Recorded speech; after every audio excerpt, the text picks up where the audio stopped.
నా పేరు రేణుక. నాగర్ కర్నూలు జిల్లా కల్వకుర్తి మండల్. మన సీఎం గారి ఊరు పక్కనే నాది ఎల్లికల్లు గ్రామము. అక్కడి నుంచి నేను వచ్చాను. నవీన్ అన్న కోసం పాట పాడాలని చెప్పి నేను అక్కడి నుంచి ఇక్కడ రావడం జరిగింది. కలిగినోళ్ళ ఇంట్లో పుట్టి కడుపేదల చూసినావు, ఆకలి అయినోళ్ళకేమో అన్నదాతమైనావు. పేద ప్రజల ప్రాణమంటివో మానవీనన్న, పేద బతుకు మారాలన్నవు మానవీనన్న. జూబ్లీహిల్స్ గడ్డ మీద గర్భిణి స్త్రీలందరికీ శ్రీమంతం చేసినావు, పెద్దన్నవైనావు.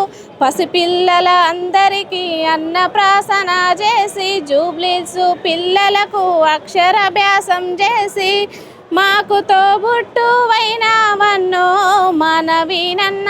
మా పిల్లలకు మేనమామవైనావన్నో మానవీనన్న. బీఆర్ఎస్ నాయకులు నిన్ను చూసి ఓర్వలేక కేసీఆర్ హరీశ్రావు నీ పనులు చూసి కండ్లు మండి వాళ్ళ గుండెల్లో గునుపమైనవు మానవీనన్న. వాళ్ళ గుండెల్లో గుబులు పుట్టెను మానవీనన్న. దొరగడీలు గూల్వనీకే బీసీలంతా ఏకమై, జూబ్లీహిల్స్ గడ్డ ప్రజలు నీ జెండ బట్టి కదులుతుండ్రు. నీ గెలుపే లక్ష్యంగా ఒక్కటై సాగుతుండ్రు. నీ గెలుపే మా అంతిమ విజయం మానవీనన్న. మేము వెజిటేబుల్స్ అమ్ముతాం, కూరగాయలు అమ్ముతాం, పండ్లు అమ్ముతాం.